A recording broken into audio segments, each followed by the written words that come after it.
Hello, everybody. Hello, everyone. Welcome back to our little chill episodes. I've been enjoying making these. What about you, Aiden? Yeah, I think it's definitely a nice pace to talk about something you enjoy as opposed to critiquing something you don't particularly enjoy. Yeah. I mean, it's even in the games that I like, I still have some critiques here or there usually, but it's nice to just focus only on the positive. This is one of our little chill episodes, so we're going to take things nice and slow and easy. We're not going to really talk about anything that's frustrating or anything that ruffles our feathers. That sounds about right. Aiden, you could take some time to talk about a game that you like, and then I'll take some time to talk about a game that I like. But before we get to all that, Aiden, what is something good that's happened to you?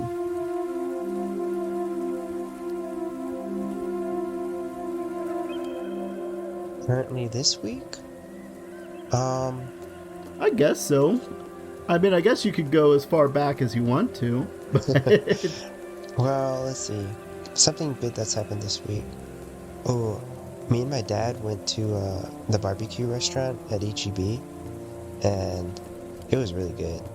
I got the large chop burger, and man, I destroyed that thing. Which one did you go to? Which, like, one of the mega HEBs, right? Oh, I went to, I guess the smaller one, just right by UTSA. Oh, okay. Yeah, the new one. The one further up the road, I Yeah. think that they called their barbecue, like, the Big Cluck, I want to say? Or maybe that was just a sandwich they were advertising one time. But in my mind, it's always the Big Cluck. That would have been really awesome, but it's actually called True Texas Barbecue. Oh, maybe this was after they first built it. Well, I actually do prefer the Big Pluck. That sounds awesome. Well, because they have all those, like, rotisserie chickens there, too. Yeah, So, they do got a lot I of don't know. pre-made stuff. But yeah, it was just nice, hang out with my dad and get a bite to eat. I know you can get a beer there, too. Oh yeah. Which just makes sense. You get your customers liquored up before they stumble around the store and buy more groceries than they need. Yeah, I guess you need to wind down in order to get into the mood. It can all be a bit overstimulating. The stores are so big sometimes. Yeah. But high ceilings, bright lights. I think Target is the worst. Something about the lights in Target, kind of give me a headache or something. Maybe not a headache, but like an emotional headache. I think it's the sterile experience, It has a just very white, clean doctor room-esque experience. No, yeah, I totally get what you're saying. We need to bring back the 90s radical decor. Lots of bright teals and pinks and things like that. Really spice things up again. I'm tired of seeing millennial gray on the outside of all the buildings. Housing is a big contender in that millennial gray color. Yeah, or there's a color I've been seeing a lot more being used, and it's kind of like, I would describe it as coffee with way too much milk in it. It's like a super, like white gray. But yeah, it sounds like a fun time. I'm glad to hear you got to spend some time with your pops. Me too. How about yourself, Jeremy? Anything go good on your side of the world? Things are going okay. Yesterday was the first day of my dog's new puppy school class because he passed the first one Oh, wow. with flying colors. He passed so well that we got to skip the next class. It's like he skipped a grade, basically. Wow, he's smart. We started the new one yesterday, and it went well. Well, that's good to hear. I know you've been really teaching him a lot of the raps to doggy adulthood. Well, I want a well-behaved dog because I think that will make everything easier for everybody. He'll be a better companion. Yeah, him and I have been going on these things called sniffaries. I don't know if I talked about this last time. No, I don't think so. Okay. Our trainer was like, when you take a walk, there's 3 reasons that you will take a walk with your dog. And the first reason is that it's just maintenance for your dog. They need to go to the bathroom, so you take them for a walk. And the second reason is more for the human. It's just nice to go out and take a walk with your dog. And the third reason is purely for the dog's enjoyment. And it's called a sniffari because instead of staying on a path or leading the dog around, you let the dog lead you. He sniffs around and follows his nose wherever he wants, and you just kind of keep him safe, and you keep him on leash, and of course. But so we keep going to different trailheads around the city, which is nice because San Antonio has a lot of really nice trails. Oh, yeah. And we just go off in a direction. The other day, we took a trail and it goes underneath a road, but we almost immediately went off trail and explored all the rocks underneath underneath the bridge. Walked all around over there. But yeah, you're right. They do a pretty good job on those trailheads. I mean, they're supposed to all connect through San Antonio, and I think they do a pretty good job about that. Yeah, I'm not sure if they're all connected yet, but they're definitely working on it. Yeah, so I've been enjoying that. We're not taking him to the dog park anymore because I think that he's started trying to play with us like he played with the dogs, so a little too rough. A little too rough. But so now I'm taking him for a walk every morning, and I guess it's good exercise for me, although it's hot as hell out there. Oh my god, yeah. That's why we go early in the morning, so before it gets too hot to stand it. So, what game did you bring us today, Aiden? I present to you Metro Exodus. Ooh, that's a good one. Yes. It is a FPS shooter set in a post-apocalyptic world in Russia, or at least somewhere in the Eurasian area. They're pretty fun games. I've played all three of them, but you're just talking about the third one, right? Yeah, I started with that one, funnily enough, and then I went back and played the other two. But Metro Exodus does have a very special place in my heart because I think I started around 2021 during COVID time or something like that. And I really didn't know what I was missing in that series because it's really great. Now, the third one is a lot different in the way it plays than the second, than the first and second one. Actually, that was probably the biggest surprise to me because when I started with Metro Exodus and went back to the first game, it was pretty expansive. I mean, Metro Exodus is linear to an extent, but you get these hub areas, while, the first Metro and the second Metro are basically a full linear experience. And I like a linear experience sometimes. It makes me feel less stressed when I know that I'm just following a track and getting the whole story and not missing anything. But I enjoyed Exodus a lot. Why don't you tell us a little bit about, the Metro world? Oh, yeah, so I don't remember the exact context to the conflict and why it is a post-apocalyptic, but essentially, so much radiation from nuclear fallout has bestowed this Russian land, and every human has essentially migrated into the subway system, hence the name Metro, because that's the only way they can survive. And you have all these societies under there and a government, surprisingly, some sort of government bodies down there. And you play as a character named Artyom. You join this squad of soldiers that go out and try to get resources and help expand your land, and they're called Spartans, I think. There's also monsters and stuff too, but also, at least in the first game, you because different stations are their own little cities, their own little societies. Yeah. And I think in the first game, you the first kind of evil society you have to go through is a bunch of Nazis, right? Yeah, I think so. At least some sort of old world, ideology still there. Mm-hmm. I think the second one, the biggest enemy faction are communists, right? Yeah. I do think that a large part of these games is the morality system. I don't know if you know this, but there are alternate endings to all of the games, I think. Oh yeah, I know about that.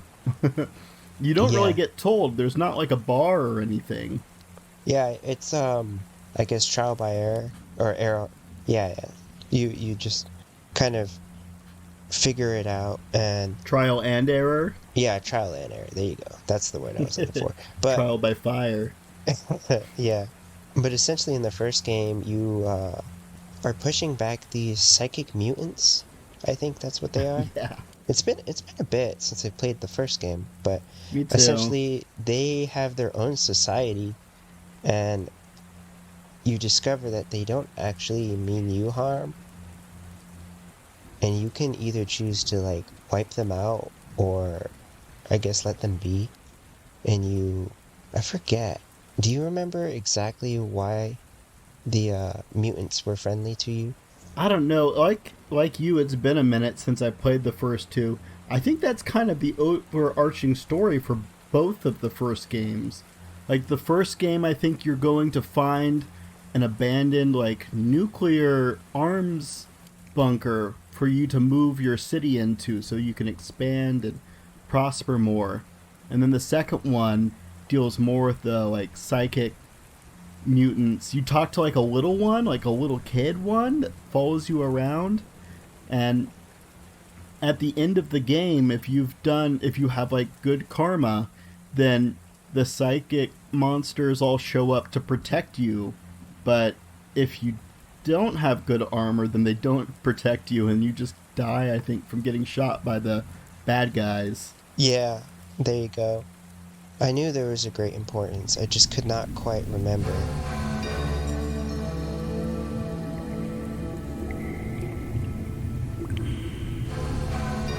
But the third one's much different. Yeah, the third one is not so much about living inside the metro, but finding out that people have been surviving outside the metro for years. Part of the whole like series is that Artyom is trying to find more outside of the metro. He's trying to find any survivors, and he's constantly looking at these radios and going outside, exploring when it's actually dangerous too, because you get exposed to the radiation levels too much. They only have limited resources in the metro itself, so when he risks himself, he's dwindling those resources. It's like a whole thing in 3 that they're like, well, why are you doing this? This is selfish of you. We could having to resurrect you or donate resources towards you for your, I think it was Reckless like adventures. yeah, reckless or delusional adventures or whatnot. Yeah. Yeah, but that's the general idea of the game, but there's so much more to it. Like, what I really enjoy is the guns. The guns are these crazy makeshift weapons that are obviously been made through ingenuity and They're like what's the jerry word? rigged. They're just Yeah, like yeah, put jerry-rigged. together with pipes and stuff. Yeah, like the I think it's called the Shambler shotgun. It's this weird mishmash of pipes that revolve and just manage to barely shoot your gun. It's pretty cool, and the guns can be upgraded over time, and they kind of evolve in their look. But in Yeah. 3 or Metro Exodus is where it really expands the upgrading system and the attachments. You get this backpack that lets you modify your guns on the fly, which I really enjoy. And you can either make them into like, oh, there's this one revolver you can get where you essentially can make it into a sniper rifle, which is awesome. Like you Oh, can get a barrel attachment, a long scope, and a stock. Or you can make your shotgun into like a fully automatic shotgun or a semi-automatic shotgun. It's pretty great. I always go for guns that fire slow but do big damage. Yeah, those are I usually gotta pretty say, rewarding. the only gun I really remember that really sticks in my mind is the pneumatic pistol that you like Oh, shoot ball bearings with, right? And you oh gotta yeah, pump yeah. it up to make the to get it strong enough. Your train engineer makes that for you, and it's sort of like a hybrid sniper rifle, but also like a little bit of a automatic gun. But its main purpose is to be a stealth weapon. I'm That trying one's to cool. remember. I know that you mentioned these like different little hub areas that you can explore, and I'm trying to see if I can remember them. I remember one that's like it's in a forest and you're being menaced by like a mutated bear. Like it's like the Oh same yeah, one that you it's like the same one you see in the movie Annihilation. It's like a big, crazy, messed up zombie monster bear. yeah. That's towards the end of the game, I do believe. That section requires you to only use like a crossbow or something. That I didn't like that section as much, but it was still fun.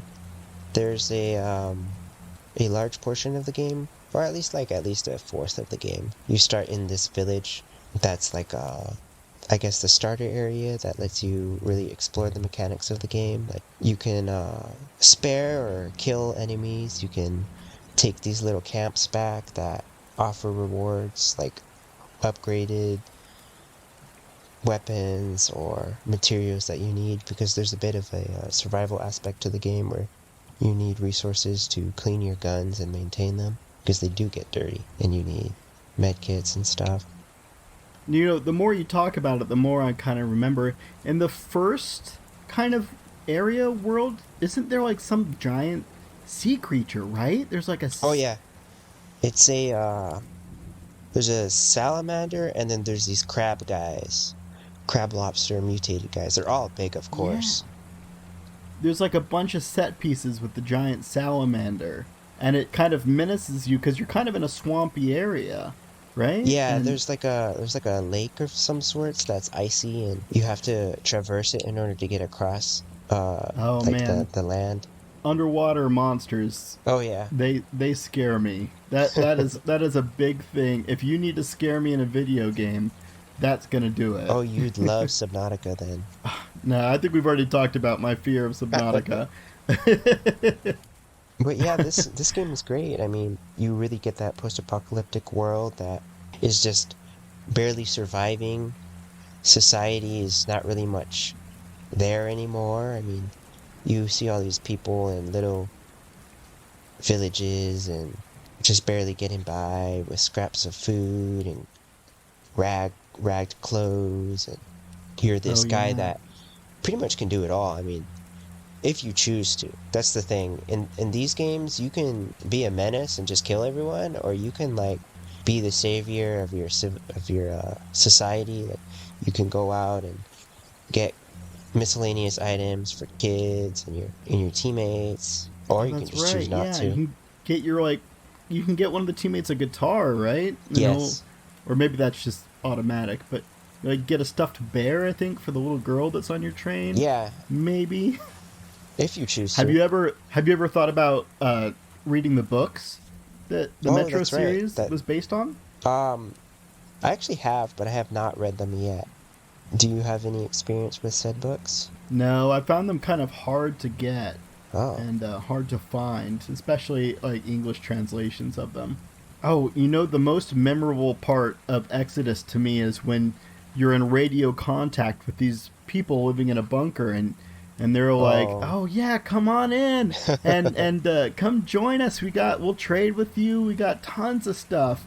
And then you find out that they're all like cannibals. Oh yeah. And when y'all are back on the train driving away, and there's like just this horde of cannibal people running out of the bunker chasing you, that was a Yeah, that that was was a great a experience. cool and scary part.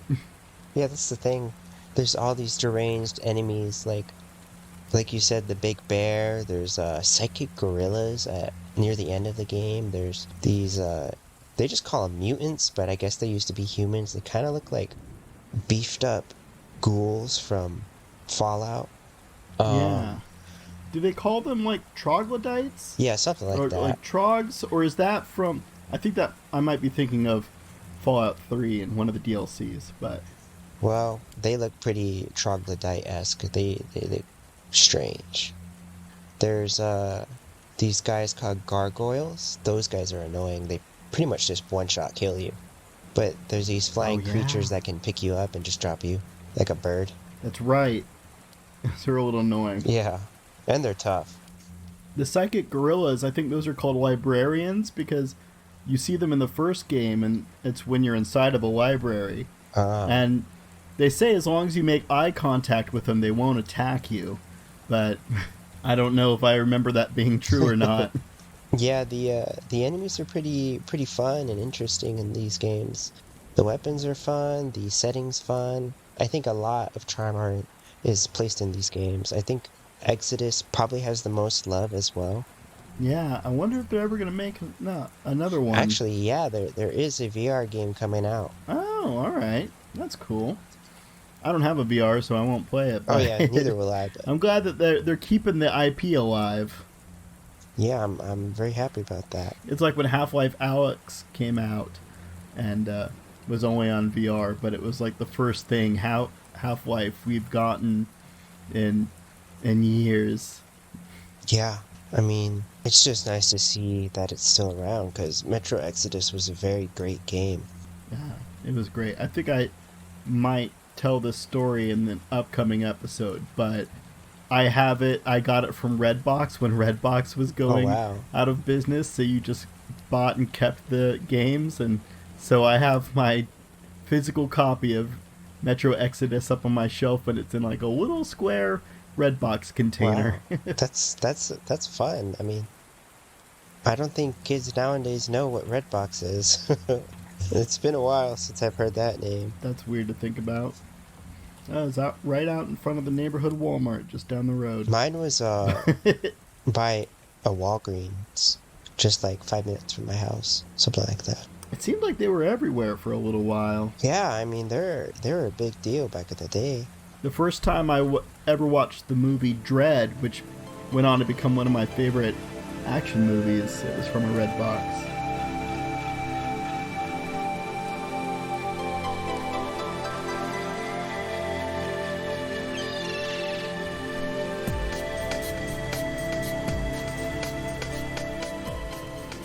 Well, I'd like to talk today about a game that I've been playing recently, or I guess replaying, because it's another game from my childhood. It's called Sid Meier's Pirates, Live the Life. Yes, tell me about this. Let's see, I want to say it came out in 2004, and this is actually a remake from an even older game. I played it a ton as a kid, but I also had a lot of hard time with it. So now replaying it, I can get... I'm basically 100%ing the game, or at least that's the goal. Pretty close so far. It's probably the best pirate-themed video game I've ever played. Really? And I say that as someone who's never played Black Flag. I've never really played pirate games at all. I mean, I played a little bit of Sea of Thieves, but I don't know if that's true to a whole pirate experience. It seemed like it. I never really played it either. But, there's not really that many pirate-themed games out there. Yeah, I know, right? So, I guess maybe you could count Pillars of Eternity 2, because your home base for that one is like a pirate ship. I'm trying to think of others. When I think of pirate video Sea of games, Thieves was big. I think of the movie tie-in Pirates of the Caribbean video game. I think it's like either Dead Man's Chest or something like that. I think I played that too. My mom got it for me. I want to say it was on the PlayStation 2 or 3 for me. Really? Yeah, I remember it being really frustrating and really clunky to control. It was kind of like, what would I compare it to? It was kind of like God of War controls and the way it played, but I don't know. I don't think I even beat the first level. I got tired of it. But in Sid Meier's Pirates, you play as a young man whose family has been captured by the evil Baron Raimundo and forced into slavery, and so you become a pirate. You start off on a ship as just like a member of the crew, but it turns out the captain's a terrible person, so y'all overthrow him, and you take control of the ship, and that's where the game starts, with you as a pirate. And it's a really fun game. It all takes place in kind of the Caribbean and the North Central America, and it's a pretty big, decently big-sized map. All the different cities are owned by the 4 different nationalities that were kind of exploring that area at the time. So you have the Spanish, and you have the English, and the Dutch, and the French. there's like kind of a politics system going on. Sometimes they can be at war with each other. So, say the British are at war with the French. Well, if you go and pirate a bunch of French ships, like sink them or capture them, or if you go to a monastery and get immigrants and lead them into a British city, or if you protect like a British governor as he transfers to a new city or something, all these things, when you go into a town and you talk to the British governor, he'll give you like promotions. Oh. And you'll get better deals on ship repairs or upgrades, or be able to hire more crew when you're at a English port. But there's also like things happen like they will send out emissaries to make peace deals with each other, and you can guide those if you want to foster peace between two groups, or you could say, yeah, I'll protect it, and then you just blow it up as soon as you leave port, because you don't want those countries to make peace, because then it'll make it harder for you to score points with them. This sounds like a very extensive game. Oh yeah, it's pretty fun. There's like constantly things going on all around the map that you aren't even involved in. There'll be ships like taking troops to a different town. So when they arrive in that town, that town's defense is higher. Or sometimes there's like these smaller towns, and they'll say, hey, we have a new hardier strain of sugarcane. Which city should we send it to? And you can help protect it across the oceans. And just a minute, Randy, you gotta chill out, man. Good boy, good bed. If you guide like the sugar canes to the new city, then that city will upgrade how much wealth it has, and there's so many things you can do in this game. It's really like anything you can think of that a pirate would do, like a classic pirate. You could do it in this game. You can go to every port if you talk to the governor, and you can introduce yourself to his daughter and do a little dancing mini game and gain their affection and fight off their like suitors at fencing or at sword fighting, and give them necklaces and stuff. That and sounds they'll tell you really like silly. It is. It's pretty silly. They'll sometimes tell you like, oh, here's a person that is wanted for 3,000 gold, and he's in this city. Or here's a piece of a map to a lost Incan temple. Or here is the location of the man who like destroyed your family. Follow treasure maps to dig up treasure. There's 10 named notorious pirates around the map that you can go and fight. You know, all the classic pirates like Blackbeard and my mind is blanking on all the other ones right now, which is crazy because I used to know them. I used to be really into pirates. Oh, see, that's a ghost one. That's not. There's nothing supernatural in this game. It's really like old school pirate chicanery. I see. You can attack cities. So if you lead your ship onto a plot of land, you can get out or put anchor and get out. And then if you walk over to a city, you can go into it like normal, or you can choose to attack it. And so it takes you to this like pretty simplistic, but dudes on a map fight where you move all your troops around the squares, and then the enemy moves their troops, and you get bonuses if your troops are higher up, or you get defense if you're inside the trees, or if you attack from an angle, then you get a multiplier to your damage. And if you succeed, then you take the city and you basically steal all the treasure from it. So what you can do is, if you use the systems I talked about earlier, you can help get a city to be really rich, and you could also destroy any troop transports that are headed towards it. Or you could go find a Native American village and tell them to go attack the town to lower their defenses, or go find a pirate town and tell the captain of the pirate town to go attack it. And then once it's like got lots of money, but its defenses are low, then you go and attack, and you can take all the loot, and they can get like, we're talking about like 35,000 gold and stuff like that. It's crazy. Wow. So I mean, this game sounds pretty fun. it is. It is a blast, and it's really addictive because you can kind of do all these, like you can do all these things kind of at the same time, more or less. So you're bouncing from one activity to the other. So you'll like look at your map and say, oh, if I go down over here or up here to like Port Royale, that's where I've been told a traitor to the crown is, and so I can go into there and I can find him at the tavern and duel him, and then I get a nice payout of 3,000 gold. And then if I go a little further to the east to like the Bahamas, or if I go down to Tortuga, that's where the French own this port, so I can go and get like some upgrades for my ship there. And if I go over here, that's where I was told that the evil Baron Raimundo is, so I can go fight his huge ship full of guns and stuff. And then I can get part of a map to find where my sister is. So yeah, there's like always something to do, and it's very addictive. Like when I was a kid, I would stay up as late as my parents would let me playing this game sometimes. And sometimes my dad would stay up late playing it too, because it's a good game. It sounds like a blast, man. I mean, pillaging and jigging it down around in random cities is a pretty great experience, I think.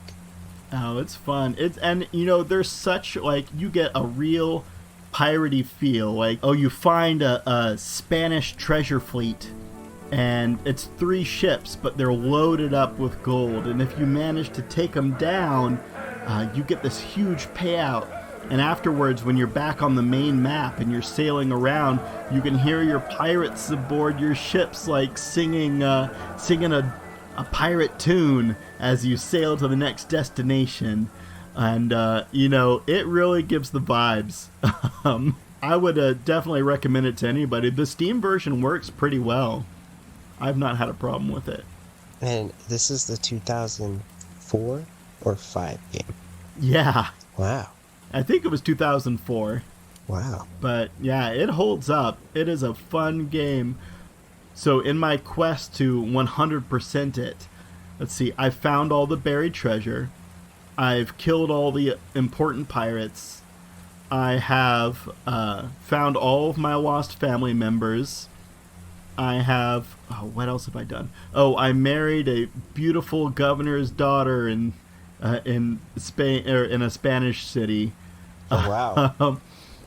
I've become the highest rank you can get with the Spanish, with the Dutch, and with the French. I haven't gotten all the promotions with England yet, and I have found all but one of the lost Incan temples. Oh, wow. So I don't have much more to do before I get it all finished out, but I'm looking forward to finishing it up, because as a kid, I never could. Clara asks, does Wind Waker count as a pirate game? Yeah, I would definitely say Wind Waker counts. Like, you are with pirates at the beginning of the game. Oh, that is a great one. That Wind Waker is probably my favorite Legend of Zelda game. Would you believe me if I told you I've never played a Legend of Zelda? Yeah, I'd believe you. Yeah, I've never been a big Nintendo player. You've never talked about playing Nintendo games, so I get it. I mean, the Ocarina of Time and Majora's Mask are both classics, and they're fun, but I think the mechanics of Wind Waker hold up and have... Like, those early games are a little bit clunky, whereas Wind Waker controls pretty smoothly. Also, I have a soft spot in my heart for the GameCube. I love the GameCube. That's one of the few Nintendo consoles we had. Let's see, mine's purple. I still have it. I bought it from a kid in high school. Did you, And I still have Luigi's Mansion. Oh, I gotta come over and play that. I love that game. It's a good one. I remember when my dad was deployed, we would go to these, like, basically, like, give your mom a break things where all the kids with deployed parents could hang out, and one of them had a GameCube, and so I would play Luigi's Mansion, or I would play one of the Sonic games. I don't really know much about Sonic games, but I played one of them there. It had some sort of like guy that looked like he was made out of water, and I have no idea who that is. So if any of our listeners know which game that is, Interesting. but the GameCube is great. Plus, it had a handle. I think that's pretty much all I have to say about Sid Meier's Pirates. It's a great game. Yeah, and it sounds awesome, I man. say anybody should play it. It's just plain fun. It's not complex. Maybe treasure hunting, like buried treasure, can be a little bit confusing sometimes, but it's just plain fun. This is gonna sound weird, but there's not really any emotional depth to it in a good way. You know, I'm not playing The Last of Us 2 here or something. Yeah, no morality of your choices. Just fun. Yeah, You're a and pirate, right? What do you expect? yeah, you know, you never actually see anybody die when you defeat the big pirates and you blow up their ships or take their ships over. You just see them getting crossed off on like a ledger, and so it's Oh, just okay. good old fashioned early 2000s video game fun. But yeah, Sometimes that's all you need, you know? it is, and it works well on my Steam Deck, so that's enjoyable. Well, I'm glad you had a good time. It sounds like a good time overall. Maybe I'll have to try this out sometime. It's only like $10 on Steam. Randy's like, he doesn't like to sleep in his little bed, but he likes to dig in it. Oh, And so he's like sticking his nose under the folds and just sort of like he like sniffs really hard, and it's it's funny to listen to him. interesting. Yeah, He's a cute little guy. he is. He's a handful, but I love him. So before we go, is there anything that you're looking forward to in the future? Surprisingly, my new semester. Oh yeah, what are you doing this I'm time? about to start it Wednesday. I'm taking this course that is a research-based course, so essentially we're getting real hands-on experience Oh in nice. biology, Oh, and that's really exciting for me. biology's an interesting subject. It's got like there's so many different like things to focus on. You know, you go down to the cellular level, or you could Yeah, go into genetics and just there's so much. It is a huge science, and I enjoyed biology when I was in high school. yeah, it's a really great science. Well, Claire says we're taking that course because she's also taking the CURES program. We're taking the exact same type of research. well, don't let her distract you during class. Oh, I won't. I told her you got to sit across from me, across the classroom, that is. Yeah. Well, that's great. It's nice to be excited for your next semester. Your next class is coming up. Yeah, I'm looking forward to it. Alrighty, Jeremy, what you looking forward to? Oh, see, you know, I posed the question without actually thinking about an answer for myself. But Oops. my kids start school tomorrow. Start their new school year, and I'm nervous for them. Got a kid going into high school for the first time, but I am looking forward to having the house to myself a little bit more. I've got this big art project that I've been working on, this huge canvas, and it'll be nice to get a chance to lay it out and be able to work on it without worrying that somebody's going to come by and mess with it. Yeah, I mean, it must be great having a bit more free time for yourself. Yeah, it'll give me more time to go to the gym by myself too, which will be nice. Because I've been taking them, Oh, yeah. and I'm glad that they are going to the gym twice a week. But it is nice to go by myself so I can just really focus more. Oh, yeah. Yeah. A little nervous about getting them up on time tomorrow and getting to class, and I hope they have a good school year and make good friends, but also it'll be easier to clean the house when they're not Making the mess. making quite as much mess. Well, I wish them luck. Oh, thank you. I'll let them know.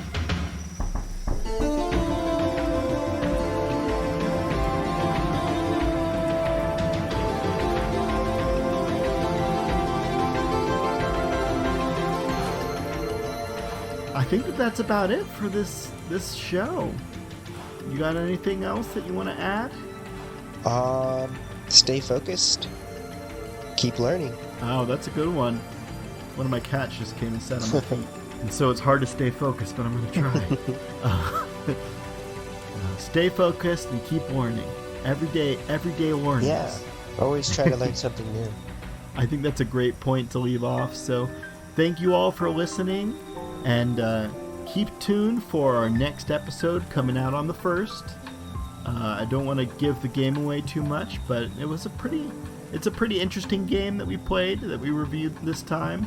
I'm looking forward to it. Oh, you know what? Here's one good thing to leave off with. Our show is past 100 downloads, which doesn't seem like much, but it's exciting. It is. Nice Thank little y'all. milestone. Yeah, thank you everybody for listening.